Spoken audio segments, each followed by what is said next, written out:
নমস্কার, আমি সুপ্রতীক। আমরা আবারও নিয়ে এলাম অন্য আঙিনার গল্পের একটি নতুন পর্ব। আপনারা যারা এই পর্বগুলো নিয়মিত দেখছেন তারা জানেন এই পর্বে যে দিদিরা আমাদের অতিথি হয়ে আসেন তাদের নিজেদের গল্প, তাদের নিজেদের জীবনের গল্প তারা আমাদের সামনে তুলে ধরেন। আজকে এমনই একজন আমার সঙ্গে রয়েছেন, বোলপুর থেকে এসেছেন। আমার সাথে রয়েছেন জেলেখা বিবি, জেলেখা দি। নমস্কার জেলেখা দি। নমস্কার। কেমন আছেন? এখন ভালো আছি। ভালো আপনি আছেন? ভালো আছেন? চলছে। আমরা এই পর্বগুলো যেভাবে শুরু করি মূলত সেটা হচ্ছে প্রথমেই আমরা জিজ্ঞেস করি যে বেড়ে ওঠার কথা, ছোটোবেলার কথা। তো আপনার শুরুর কথাগুলো যদি একটু বলেন, ছোটোবেলার কথা। আমার ছোটোবেলা বেড়ে ওঠা গঙ্গারামপুর, লাভপুর থানা, গ্রাম পঞ্চায়েত বিপটুকুড়ি। ছোটোবেলায় বাবা ছিল, বাবা মা ছিল, সংসার ভালোই ছিল, ভালোই কাটছিল। তারপরে আমরা 6টা ভাই বোন, 4টে বোন, 2টো ভাই। তারপর একদিন হঠাৎ বাবার স্ট্রোক হয়ে গেল। স্ট্রোক হওয়ার পর তখন আমার বয়স 14 বছর। 6টা ভাই বোনকে নিয়ে মায়ের খুব সমস্যা। বাবা মারা যাওয়ার পর ভাইগুলো ছোট।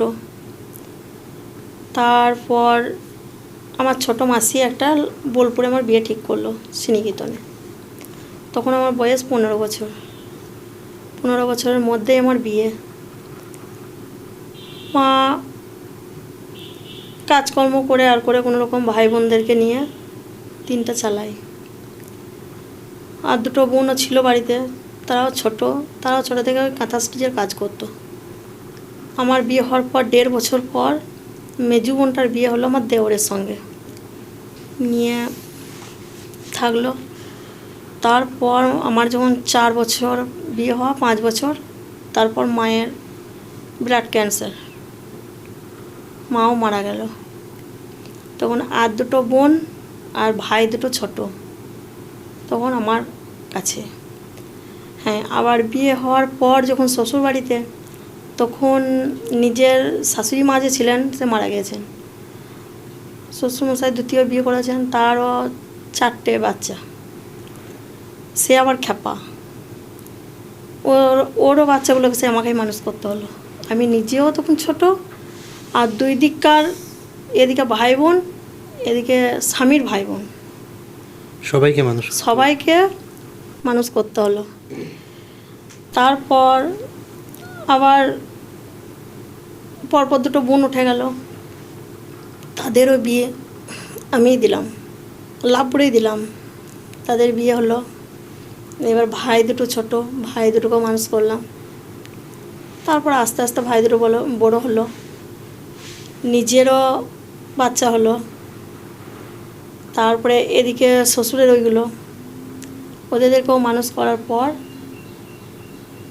হঠাৎ একদিন শ্বশুরমশাই ঘর থেকে বের করে দিলেন। কেন? বাবার সঙ্গে ছেলের ঝামেলা। আচ্ছা। খানিক ঝামেলা হলো, ঘর থেকে বের করে দিলেন। বলছে এখানে থাকা হবে না, তুমি ঘর থেকে বেরো। নিয়ে গ্রামেরই একজন, ও বললো এই মুহূর্তে কোথায় যাবি, তাহলে আমার বাড়িতেই থাক। ওর বাড়িতে 1 বছর মতো থাকলাম। 1 বছর মতো থাকার পর এই ঘটনাগুলো কোথায় ঘটছে? এই ঘটনাগুলো আমার বিয়ের পর আমার শ্বশুর বাড়িতে ঘটেছে। না মানে জায়গাটা বোলপুরে। হ্যাঁ, বোলপুর শ্রীনিকেতন, ওখানে। আর তখন বরেরও ইনকামও সেরকম নাই, 35 টাকা 40 টাকা ইনকাম। আচ্ছা, কি করতেন? রাজমিস্ত্রি, লেবার খাটতেন। আচ্ছা। নিয়ে আমিও হাতের সেলাই কাজ করতে লাগলাম। তার বাড়িতে 1 বছর থাকার পর হঠাৎ সে একদিন বলছে, না আমার ঘর থেকে এবার বেরিয়ে যেতে হবে, আমি মেয়ের বিয়ে দেবো। পাশে একজন, ও বললো তাহলে তো আমার বাড়িতে থাক। দিয়ে ওখানে থাকলাম।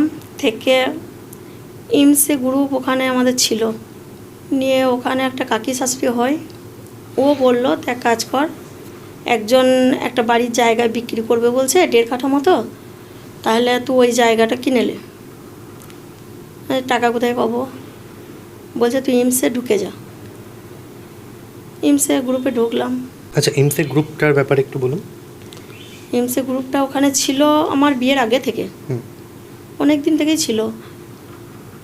দিয়ে আমাকে যখন ঢুকিয়ে দিল তখন 2,000 টাকা, অনেকগুলো মহিলা ছিল ওখানে। মানে এটা কি এসএইচজি সেলফ হেল্প গ্রুপ? মানে এমসে গ্রুপটা কিসের গ্রুপ ছিল? ওটা একটা সেলফ হেল্প গ্রুপের মতোই। আচ্ছা। জায়গাটা কেনার পর এরা এখন 2-3 মাস হলো আমার জায়গাটা, তখন বলছে তুমি তো জায়গা কিনেছো, তাহলে আমার বাড়ি থেকে এবার ছাড়ো। হুম। এই বাড়িটা আমি কী করে করব? দিয়ে খালি কিছু বাঁশ কিনে আর কিছু খড় কিনে চালাটো করলাম। চালাটো করে পেছনে ড্যাঙ্গা ছিল একটা বিশ্বভারতীর, ওখান থেকে মাটি তুলে নিয়ে যেতাম। কাজে থেকে ও রাতে আসতো, আর আমি দুজনে মাটি বুইয়ে সে মাটি ভিজিয়ে জাউন করে এবার 2 পাট দেয়াল দিয়েছি, মাটির দেয়াল। হুম। নিয়ে তখন বলছে না, এখান থেকে এবার বেরিয়ে যেতে হবে। কে বলছে? যার বাড়িতে ছিলাম, আচ্ছা।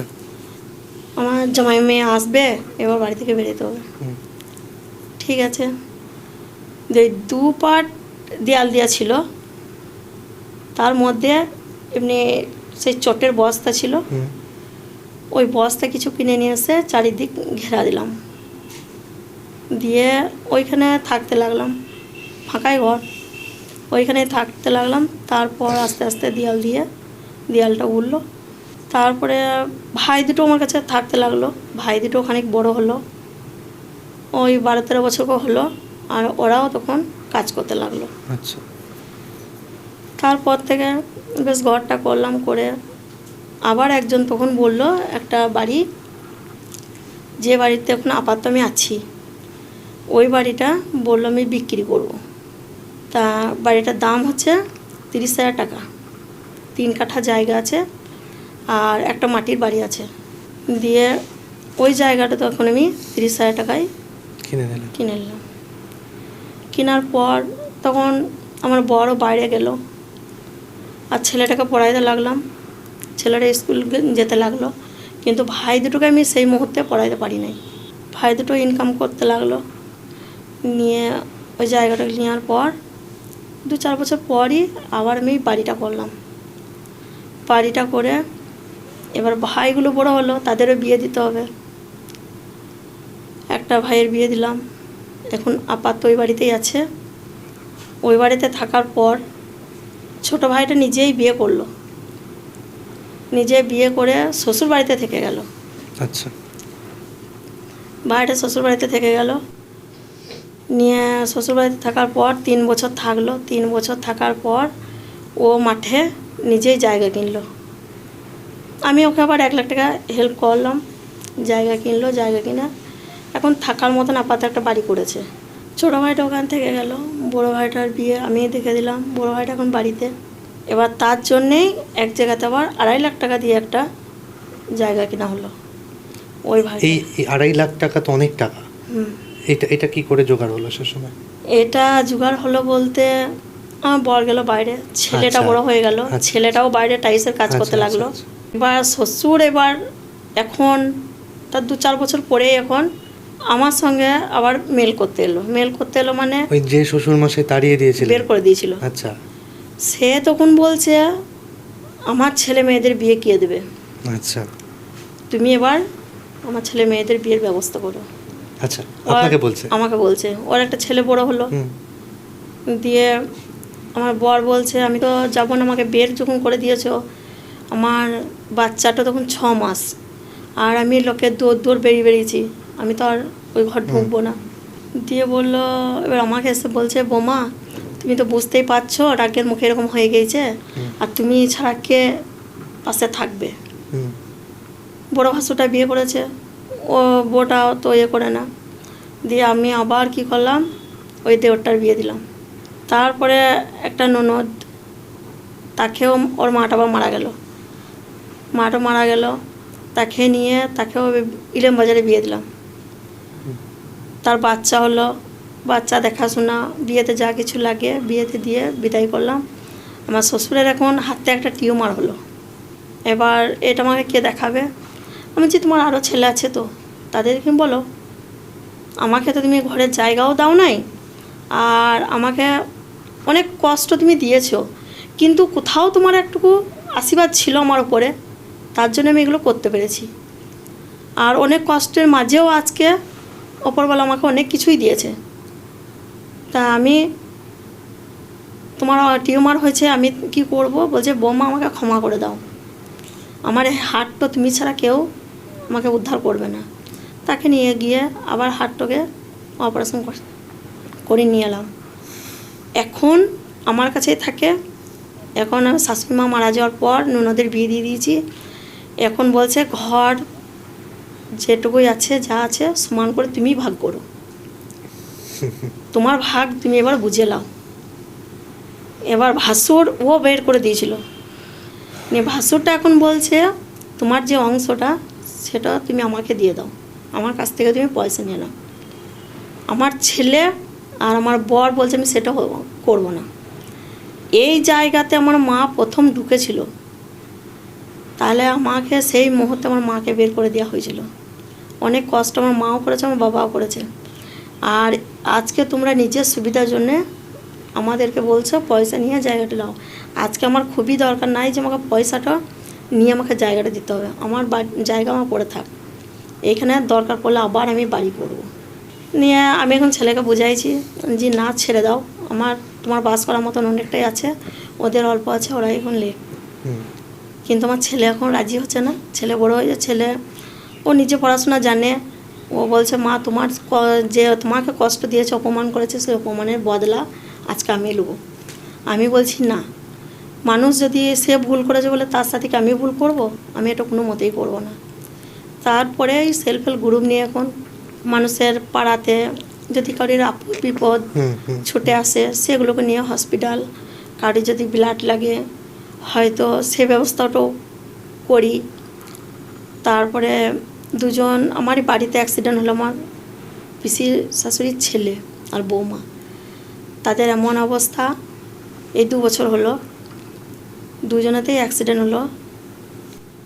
একজনের মানে গোটা পাটায় ফ্র্যাকচার, অনেক ব্লাড লাগলো, সেই ব্লাডের ব্যবস্থা করা হলো। গ্রাম থেকে চাঁদা করলাম, প্রচুর টাকা খরচা হলো, ওদেরও তো সামর্থ্য নাই, বাড়ি থেকে সব যতটা পারলাম দিলাম। এবার চাঁদা করেও মোটামুটি 50,000 টাকা মতন তুলেছিলাম।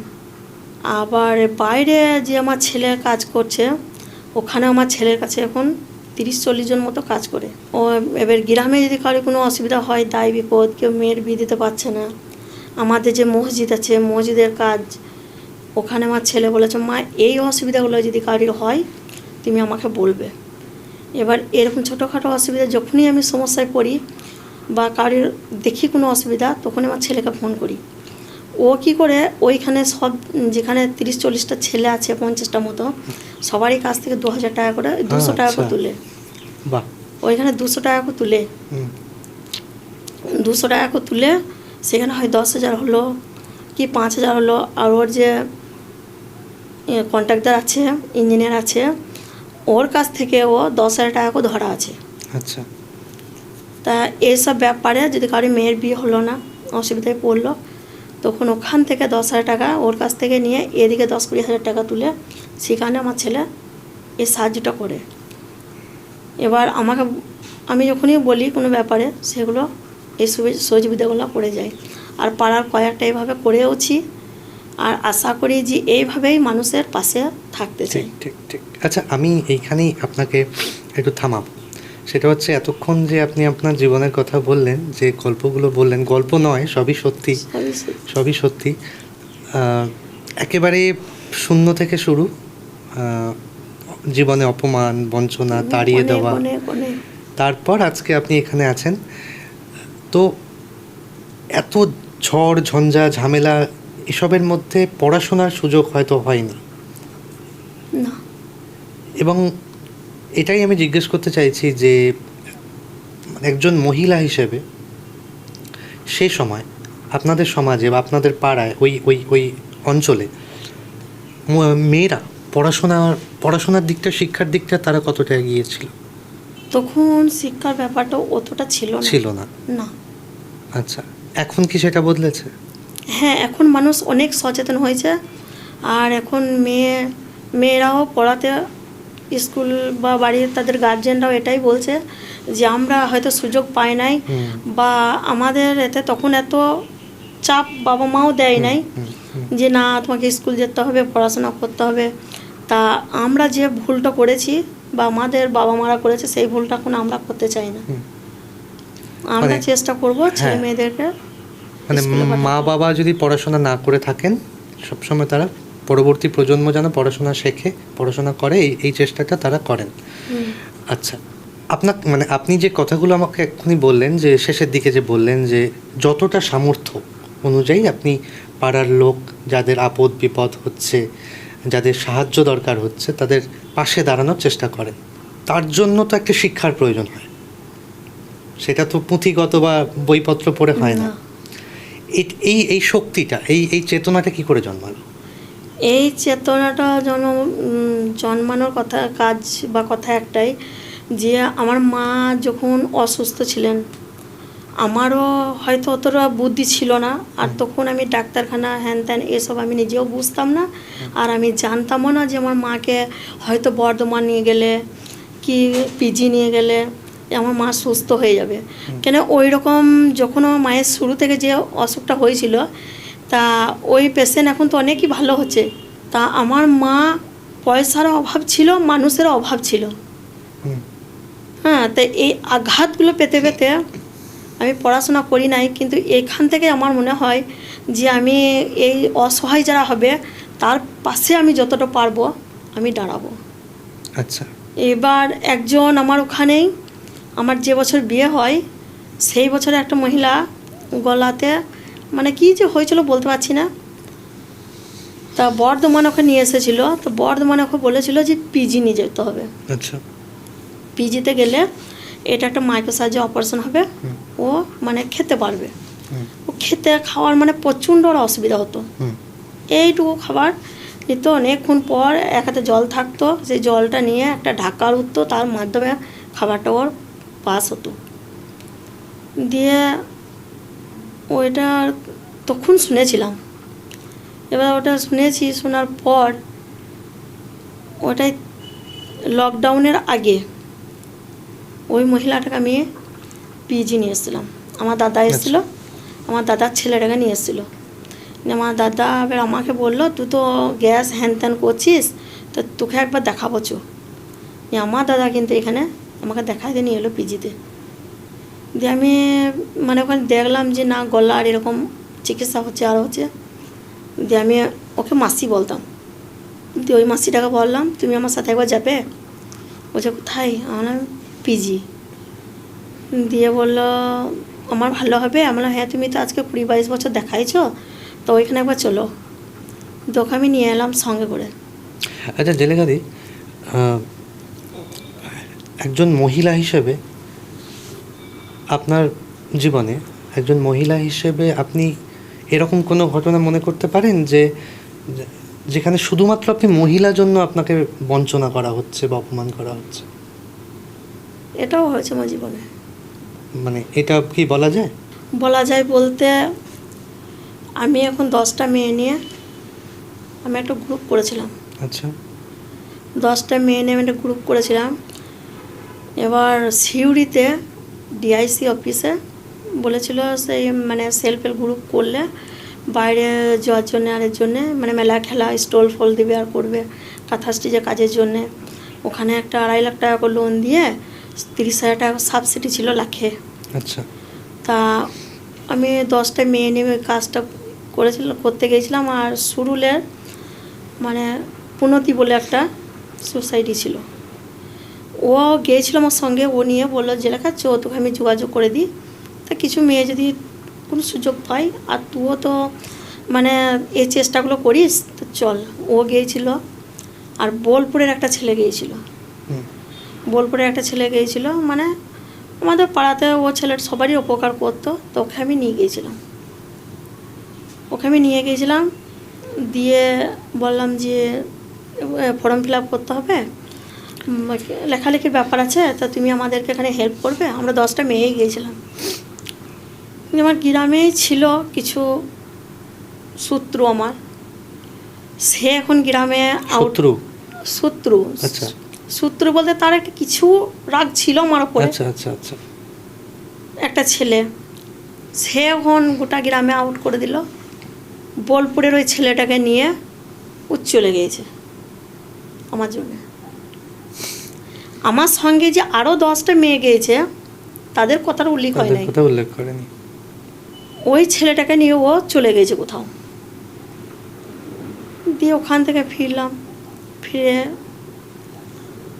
আর বোন ও আমাকে বলছে এরকম এরকম ব্যাপার, তোর জন্যে এরকম কথা বললো। আমি ডাইরেক্ট কিন্তু ওদের বাড়িতে গেলাম। ওদের বাড়িতে গিয়ে আমি বললাম আমি কোথায় গিয়েছিলাম, কার সাথে গিয়েছিলাম, চল তুই মোকাবিলা করবি।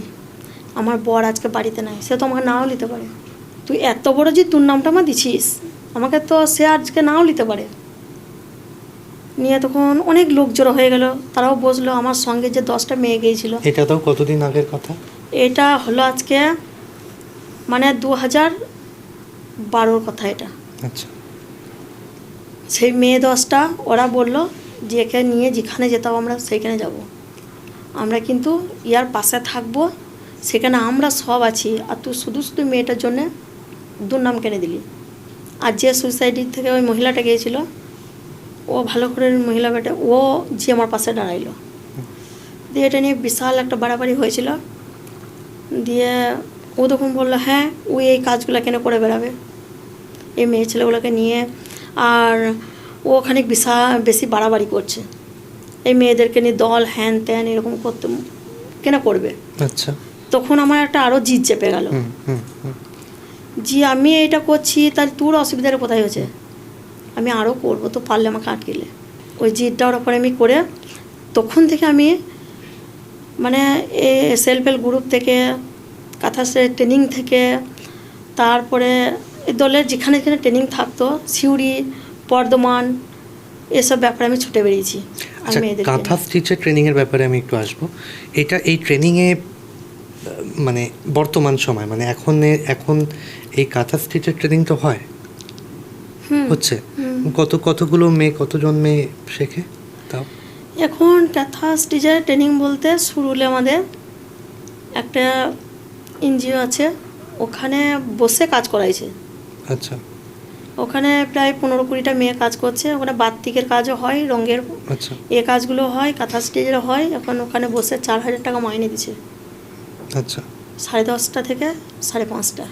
এতে সার্বিকভাবে একটা অর্থনৈতিক লাভও হচ্ছে। এবার ও বাড়িতে ছোটো কাজ বাড়িতেও দেয়, আর ওইভাবে এখন মেয়েদেরকে নিয়ে কাজ করাইছে। ওখানে আমিও কিছুদিন করেছিলাম। আমি করেছিলাম বলতে তারপরে আমার বাড়িতে লোক আসা যাওয়া, তারপরে মেয়েটা আছে বাড়িতে একা, আর যে একটা ভাইজি আছে, ভাইয়ের বউটা আছে, ওকেও আমি কোথাও বেরোতে দিই না, আমার মেয়েকেও দিই না বাইরে কোথাও বেরোতে, আর ভাইয়ের বউটাকেও দিই না। কেন দেন না?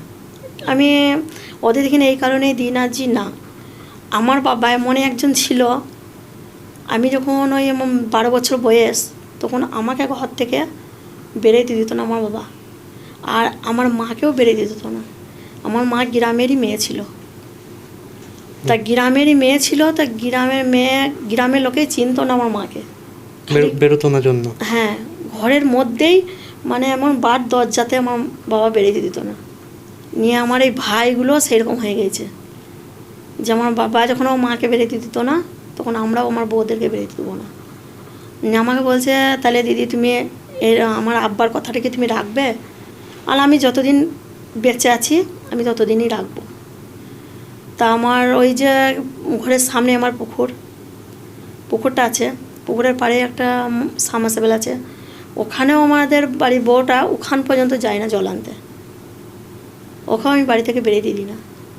কিন্তু কখনো এরকমটা আপনার মনে হয়নি যে বেরোতে দেওয়া উচিত? বেরোতে এরকমটা কি কখনো মনে হয়েছে? বেরোতে দিই না ঠিক আছে, কিন্তু একবার অনুমতি দিই না, ওইভাবে অনুমতি আমি দিই না। যে পাড়াতে আমাকে যে বিনা দোষে আমাকে একটা কলঙ্কিত করেছিল, আমি একটা দুর্নাম হয়েছিল আমার, আমি চাই না যে আমার বাড়ির বউ বিটি তাদের ওপরে এই কলঙ্কটা পড়ুক। আচ্ছা। আমি এই হিসেবে ওদের বার হতে দিই না। হ্যাঁ, কোথাও দরকার যখন পড়ে ওরা বোরখা পরেই যায়, আমি সঙ্গে করে নিয়ে যাই। আচ্ছা, আপনার যে যে এসএইচজি গ্রুপে রয়েছেন, সেলফ হেল্প গ্রুপ, সেটা আর কি কাজ করে? কি কি কাজ করে? কি কাজ করে বা করতো আগে, বা কি করতে পারে? আগে যে স্যাররা ছিল ওই স্যারগুলা মানে অনেক রকম, আমাদের একটা ক্লাসটা ছিল, ক্লাসটা থেকে একটা ফেডারেশন ছিল, সেখানেও জুটের ট্রেনিং হতো, এইসব ট্রেনিংগুলো হতো। তারপরে এমনি কাঁথা স্টেজে ট্রেনিং হতো, অনেক কিছু কাজ হতো ওখানে। তারপর আস্তে আস্তে ওই ক্লাসটা উঠে গিয়ে এখন সংঘ সমবায়িকা হলো। আচ্ছা, ওরা এখন ওইসব করছে না, ওরা এখন ওই ধানের আড়ত করছে। তারপরে একটা শেয়ার কেটে ওখানে একটা লোনের ব্যবস্থা করছে, মেয়েদেরকে লোন দিচ্ছে। তারপরে ব্যাংক থেকেও লোন দিচ্ছে, বলছে এইখান থেকে নিয়ে তোমরা কালচার করো। আর আগেকার স্যারগুলো ছিল আমাদেরকে ঘুরতে নিয়ে যেত। কীরকম ঘুরতে? মানে রিজার্ভ করতো পৌষ মাসে পিকনিকের সময়। তারপরে কোনো জায়গায় জয়দেবে মেলা হতো, অনেকজন মহিলাকে নিয়ে 35টা 60টা মেয়ে নিত, দিয়ে বলতো চলো সবাই মিলে গিয়ে, কিন্তু খরচা ওরাই করতো। একটা পিকনিক করে আসি, কোথাও একটা ঘুরে আসি। তারপরে আমাদের মেয়েদের একটা 30টা মেয়ের একটা এলমাস্টে একটা মহিলা ছিল, তাকে নিয়ে আমাদের একটা করা ছিল, 30টা মেয়ের একটা মেয়েদের কমিটি ছিল, যে গ্রামে কোনো অন্যায় আমরা হতে দেবো না। আচ্ছা আচ্ছা, এইগুলো আমরা করেছি। ওই গ্রামে মদের ভাটি ছিল 2-3টে। আচ্ছা, ওটারও প্রতিবাদ করে? হ্যাঁ, মদের ভাটি ছিল, ওদের দেখে মানা করেছিলাম যে তোমরা এসব করবে না। গ্রামে ছেলেরা, ছোটো ছোটো ছেলেরা উঠছে, তারাও এগুলো ধরে নেবে, কিন্তু ওরা বলেছিল বন্ধ করবো করে কিন্তু করে নিয়েছিল। তারপরে আমরা ওই এলমাসে যে দিদি ছিল, ও থানাতে জানাইলো, থানা বেঁধে আমাদের পারমিশন দিল। থানা থেকে পারমিশন দিয়ে আমরা 30টা মহিলা গিয়ে ওদের হাঁড়ি, বড় বড় গামলা ফামলা যা ছিল সব এক হাত থেকে বেরিনে ভেঙে দিলাম। আচ্ছা, বেরিন ভেঙে দিয়ে ভাটি মাটি যা ছিল সব ভেঙে দিয়ে ওদের কিন্তু বিস্পাট মার, কে কোন দিকে ছুটলো, সারা রাত ঘর ঢুকে নাই। কবরস্থানেতে যে ওরা লুকিয়েছিল, নিয়ে থানা গিয়েছিল যে আমাদের নামে সব কমপ্লেন করতে।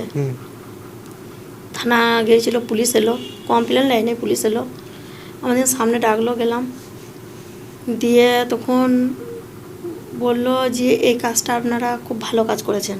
আচ্ছা, ওদের এখানে বললো যে আপনাদেরকে তো আগে নিষেধ করেছিল, ওয়ার্নিং দিয়েছিল, আর যখন শুনেন নাই কী করবে, আপনাদের শোনা দরকার ছিল, তা এতে আমাদের হাত পা বাঁধা, আমরা কিছু করতে পারবো না।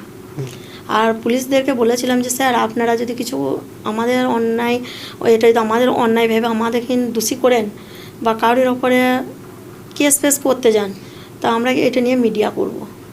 এটা একটা সত্যি খুব জরুরি একটা বিষয়। আমরা আমাদের আলোচনার একদম শেষের দিকে চলে এসেছি। শেষ যে আমি আপনাকে যে কথাটা জিজ্ঞাসা করব, এটা তো খুব স্পষ্ট আপনার কথা থেকে যে বারে বারে আপনারা, বা আমি যদি ধরি শুধু আপনি, একটা প্রতিবাদের মুখ হয়েছেন, এবং খুব ছোট ছোট অন্যায় কিন্তু খুব প্রভাব ফেলছে যেটা সমাজের ওপর, অঞ্চলের ওপর, মানুষের ওপর, সেই অন্যায়গুলোর বিপক্ষে আপনারা দাঁড়িয়েছেন বারবার, যেটা এক্ষুনি আপনি বললেন। তো আমি এটাই বলতে চাইছি যে এই সাহসটা, আমি যখন কোনো অন্যায়ের প্রতিবাদ করছি তখন তো প্রথমত সাহস দরকার হয়, তো এই সাহসটা আসে কোথা থেকে? অ্যাকচুয়ালি সত্যি কথা বলতে সাহসটা আমার এইভাবে আমার একটা ঘিন চেপে যায়, যে কয়েকটা মেয়েকে আমি দেখেছিলাম যে ছোটো ছোটো বাচ্চা নিয়ে, মেয়েটাকে আমার পাড়াতেই একটা ছিল, তা দুটো বাচ্চা নিয়ে ও কি বিশ্বভারতীর ডেঙ্গাতে সারা রাত কাটিয়েছে। মদ খেয়েছে, এত মারতো, করে খরচা দিত না, আর এসেই মানে খাওয়া দে, আমার পাড়াতেই এখনও সে মহিলা আছে, খাবারটা দে। ও যখন বলতো যে ওকে কাজের তুমি পয়সা ময়সা দিচ্ছ না, রিক্সা চালিয়ে আসছো আর তুমি মদ খেয়ে চলে আসছো, তাহলে আমি ছেলে দুটোকেই কী খেতে দেবো, আমি নিজে তোমাকে খেয়ে দেবো, ওই মুখে বলতো আর বেধাক্কা মার, আর মানে সেই আলতো ফালতো ভাষার যাচ্ছা তাই গাল। তখন একটা খুব রাগ হয়ে যেত আমাদের, যে আমরা কি মানে একটা মেয়ের অত্যাচারটা এইভাবে দেখছি। এইভাবে দেখে তখন ওইখানে আজাদ কাকা বলে একজন আছে, ওকে আমি বলছি হ্যাঁ গো দেখো এরকম করে জি নাজু চাচিকে এরকম নজিম চাচা মারছে, ছেলে দুটোখানি খেতে দিচ্ছে না, সারা রাত ডেঙ্গাতে বসে রয়েছে, শীতের দিন একটা খালের মধ্যে বসে রয়েছে একটা চাদরকে উড়ে, 3টে মা ছা করে। তাহলে এগুলো কত কষ্টের বিষয় বলো তো। তো এগুলো কোনো প্রতিবাদ কিছু হবে না। ও তখন বললো তুই এল মাসে নিয়ে যাবো, তোরা কি চাস যে একটা মেয়ে কমিটি করতে? মেয়ে কমিটি যদি করিস, মহিলা কমিটি বললে তোদের জোর বেশি পাবি তোরা। তখনই ওই কমিটি তৈরির কথা হলো। তখনই ওই কমিটিটা করলাম, রেজিস্টার খাতা ফাতা সব। আচ্ছা, ওই কাকাটা হেল্প করেছিল। আচ্ছা, এবং সেটা এখনো রয়েছে? এখনো আছে। এখনো রয়েছে, হ্যাঁ। আচ্ছা। কিন্তু ওই রকম অন্যায়গুলো আর নেই ওখানে। আমি ওটাই জানতে চাইছিলাম যে এই যে মহিলা কমিটি, হ্যাঁ, যারা বারবার কোনো রকম অন্যায়ের প্রতিবাদে সবসময় দাঁড়াবে, রুখে দাঁড়াবে, সেই কমিটি শুরু হলো সেখান থেকেই। আচ্ছা, আমি একদম শেষ কথা যেটা বলবো সেটা হচ্ছে আপনি ছোট থেকে বড় হলেন, আপনার পড়াশোনা সে অর্থে পুঁথিগত বা মানে যেটাকে তথাকথিত পড়াশোনা বলে শিক্ষা, সেটার সুযোগ আসেনি। না। প্রচণ্ড লড়াই করেছেন জীবনে, নানা পরিসরে নানা ক্ষেত্রে প্রচণ্ড প্রতিকূলতা ফেস করেছেন। এই মুহূর্তে দাঁড়িয়ে আজকের জেলেখা বেবি, এই মুহূর্তে দাঁড়িয়ে আপনার আগামী 10 বছর বা আগামী আপনার স্বপ্ন কী, মানে আপনি নিজেকে ঠিক কোন জায়গায় দেখতে চান? এখন আমি ভাবি যে ছেলে মেয়ের বিয়ে দেব, আর আমি চাই যে মানুষের বিপদ হলে তার পাশে দাঁড়াবো। কাউরির হ্যাঁ ভালো খেছে, ভালো তার সুখ, সেখান থেকে আমি সরে আসবো। আর কাউরি দেখবো কোনো অসুবিধায় পড়েছে, যতটা পারবো অর্থ দিয়ে না পারলেও গত দিয়ে করব। যদি কাউরির কোনো বড় ধরনের কোনো অসুখ ব্যাসুখ হলো, যতটা পারবো হয়তো পাশে দাঁড়াবো। যদি কাউরির জন্যে কোথাও গিয়ে মানে ভিক্ষাও করতে হয়, সেটা আমি লোকের জন্য করতে রাজি। বিশাল ব্যাপার এটা, মানে আমি এরকম এগুলোও করেছি দুজনের জন্য, মানে কোথায় কুকুর ফার্ম, অনেক জায়গা, সেই মানুষ মরে গেছিল কিন্তু সে মরলো, তার ঘরে সেন্টারটা বসতো, সে গোপালদাও চিনবে, আরজিনার মা। ওর এমন অবস্থা হয়েছিল, বাড়িতে পয়সাও নাই কিছু না, ওই হিন্দুপাড়া কোথা কুকুর ফার্ম, কোথা ওই বুলকের ওখানে পর্যন্ত গিয়েছি আমরা। তখন 10 টাকা 20 টাকা যে যাই দিয়েছে, তাকে সেই চাঁদা তুলেও তাকে বাঁচিয়েছি। সে অনেক দিন 10-12 বছর বাঁচলো, এই হয়তো 2 বছর না 3 বছর হলো মারা গেল। এটা একটা সামগ্রিকভাবে সফলতা। তা আমি এটা চাই, আমি এটাই ভাবি, যদি কেউ কারো মেয়ের বিয়ে না দিতে পারলো, হয়তো কেউ কোনো বড় বিপদে পড়লো, সেখানে যদি তাদের জন্য আমাকে কারোর কাছে ভিক্ষাও করতে হয়, আমি তাদের জন্য করব। আমরা এতক্ষণ শুনলাম জেলেখাদির গল্প, এবং এই গল্পগুলো থেকে একটা জিনিস তো উঠে এলো, অনেকগুলো জিনিসই উঠে এলো ইনফ্যাক্ট। প্রথমত যে মানুষের পাশে দাঁড়ানোর জন্য, মানুষের সাহায্য করার জন্য, মানুষের ভালো চাওয়ার জন্য এনজিও, সংগঠন, রাজনীতি এগুলোর মুখাপেক্ষী না হলেও চলে। প্রথমত আমি যদি চাই আপনার ভালো হোক, আমি যদি চাই আমার সহনাগরিক, আমার পাশের মানুষটার ভালো হোক, প্রথমত আমাকে এগিয়ে আসতে হবে। জেলেখাদিরা সেটাই করছেন। আর দ্বিতীয়ত যেটা উঠে এলো, একেবারেই প্রান্তিক অন্তজ শ্রেণীর গল্প, একেবারেই মাঠের কথা, একেবারেই গ্রাসরুটের কথা, সেখানকার প্রতিকূলতা, সেখানকার জীবনের সংগ্রাম, যেটা জেলেখাদির মতো আরও অজস্র মানুষ, অসংখ্য মানুষ দিনরাত্রি করছে। কিন্তু তার থেকেও বড় কথা যেটা, সেটা হচ্ছে জেলেখাদির কথাতেই এটা প্রমাণ যে হাজার লড়াইয়ের পরেও, হাজার প্রতিকূলতা, বঞ্চনা, অপমান এসবের পরেও তারা হেরে যাননি। তারা বাঁচছেন এবং সম্মানের সাথে বাঁচছেন, মেরুদণ্ড সোজা করে বাঁচছেন। এটাই সবথেকে জরুরি কথা। আমরা সত্যি ভীষণ আনন্দিত এবং খুব ঋদ্ধ হলাম আপনার সাথে কথা বলে জেলেখাদি, এবং আমরাও চাই যে ভবিষ্যতে আপনাদের যে মহিলা কমিটি, যে শক্তি, সেটা এগিয়ে যাক, সেটা যেভাবে আগে কাজ করছে, এখন কাজ করছে, ভবিষ্যতেও কাজ করুক, এবং যে চেতনা ছড়িয়ে দিতে পেরেছেন আপনারা আপনাদের অঞ্চলের মধ্যে, এই একটা সাংগঠনিকভাবে, একটা সামুদায়িকভাবে, সেটা আরও মানুষকে ঋদ্ধ করুক, অনুপ্রাণিত করুক। আমরা এখানেই শেষ করছি আজকের পর্ব। আমরা এরপরে আবার হাজির হব। আপনারা যারা দেখছেন, যারা আমাদের এই গল্প শুনতে পছন্দ করেন, তারা আমাদের এই চ্যানেলটি সাবস্ক্রাইব করবেন এবং এই পর্বটি, এই ভিডিওটি লাইক, শেয়ার এবং কমেন্ট অবশ্যই করবেন। ধন্যবাদ জেলেখাদি, নমস্কার। নমস্কার।